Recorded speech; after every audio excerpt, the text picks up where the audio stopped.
I-video guys.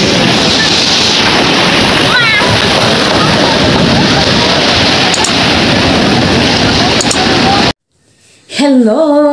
Maayong adlaw kaninyong tanan. Adlaw, Megson. Yes, this is Ray and Grace Antonio. Welcome sa atong episode nga Usapang Mag-asawa. Subo lamang minuto. Topic na to karon kanunay nilang Usaban. ginaingon Nga?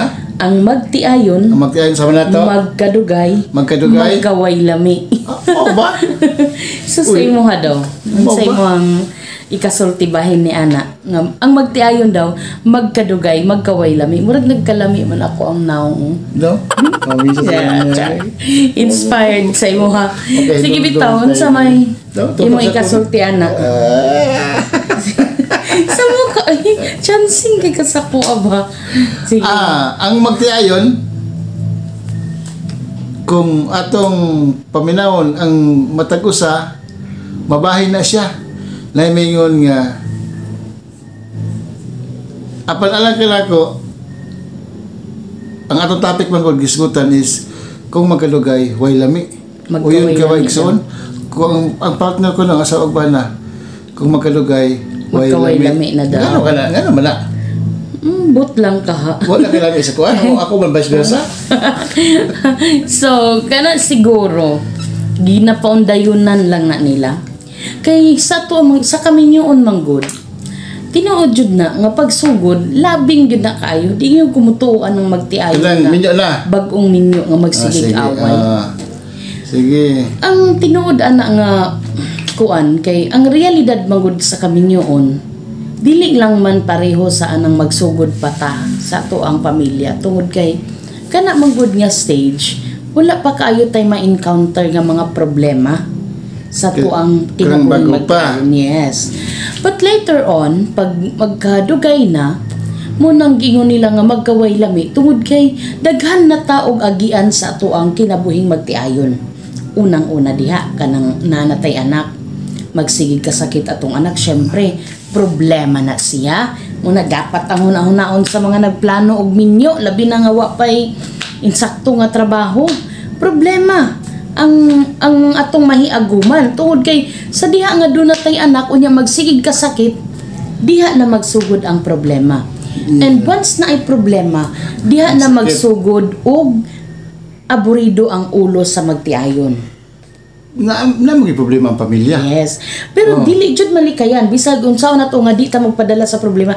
Dili malikayan nga kanang panahon nga dunay problema, magkaaburido ang ulo sa magtiayon kay especially magkawala lami. yes, diha magsugod kung dili ka balo mo bitaw nga as much as possible before magminyo ready good diba kay kana man kana man ang mga dapat nga tan-awonon nato unang-una kana yung anak nga magkasakit laliman ka kung masakit imong anak unya wala kay kwarta diha kailangan siya dadto sa ospital. Yes, diha magsugod ang lalis sa magtiayon labi na kung walay kwarta.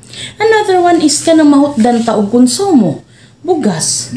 Mo na siya ang mga basic nga mga unsay tawag ani mga problema nga ma-encounter sa magtiayon. So og daghan pa kung dili jud ready ang magtiayon sa mga panghitabo nga sama ni ana, mo jud na tinuod nga magkaway lami. kanang ingon na nila bahalag asin basta labing. Dili na tinuod. Dili ka wala. Oo, ana. Bahalag asin basta labing. Kaya nga may lagka mo lang duha. Mo encounter man gyud mo og mga problema. Another one is maabot ang panahon nga kaning inyong asawa nga Gwapa. dati gwapa mo kung samo. Dili ba? Kanang mag-asawa ninyo nga dati humot kayo pahumot. Moabot ang panahon nga inigabot nimo nga bana, posible imong asawa na nimaho naghaplas. Dili na perfume. Tungod kay panuhot. Daghan na maglipang bati. Kanang mga ingana dapat ma-anticipate sa magtiayon nga dili gyud ingon nga ang magtiayon sayon lang ang kinabuhi. Dindaghan kaayog ma-encounter siguro masumulan na pud sige kuyog pila ka tuig. Pero you know what? Naaragyod na sa inyo nga magtiayon. Unang-una, kailangan mga lagad sa Ginoo gyud. Pinaka-importante sa magtiayon. mga lagad sa Ginoo para bisan unsang mga unos nga moabot sa inyong kinabuhi, makabarog gid mo kay wa may imposible diha sa Ginoo, no? Then kailangan nga ang magtiayon pag dunay nga gani mo'y mabantayan sa inyong sarili nga Sa partner? yes nga medyo dili sana ba medyo nagsige na mo og lalis. Lalis. Abot na jud ang panahon, no? Bisan kami niabot mi sa panahon nga gamay issue padakuon ana ba. Dili pa initon.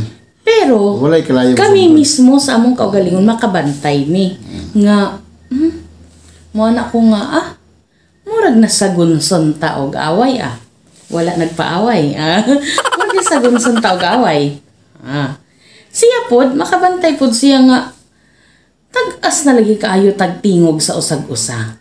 So that's the time nga mag-istorya ang Kanang magtiayon. gitawag nga intimate Yes, language. there's always intimate communication. intimate time between two sa of inyo you. nga lang duha. Sige. So, Maulian ang mga nahitabo ni sa mo ay. For 16 years na nga magtiayon. 16 na ta? Yes. Uy, kataas na sa panahon. 16 years. So, mga siguro 14, 15 mga anak nakabantay mi nga. Murag na ay something sa amo ang sa usag-usa. Nga walay something nga third party, wala na siya, wala, no?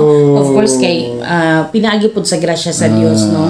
Maupod na among ginaampo gyud nga dili mi matintal sa mga ingana nga mga butang. Pero nabantayan namo nga sige lagi tag-as ang atong tingog sa usag-usa. So among ginapaningkamutan and with God's grace gyud through sa among intimate na panag-istorya. Dati-rati pagkaabot sa balay kay especially na pandemic, no? Taas kayo ang time sa cellphone, taas kayo. Kay mabito niya akong matao murag sige kog ana na karon ba kay sa cellphone siguro makaklaro jud ko sa imo, of course sa tanang butang ikaw kung maklaro bitaw ka nang na something na jud sa akong mata nga kuan kasi pag pandemic time nabantayan ako nga among oras grabe sa cellphone kay syempre as leaders as school leaders, so naadjud mi nakatutok sa cellphone kay whatever na mga i-require or mga pahibalo dapat updated mi, no? So nabantayan namo nga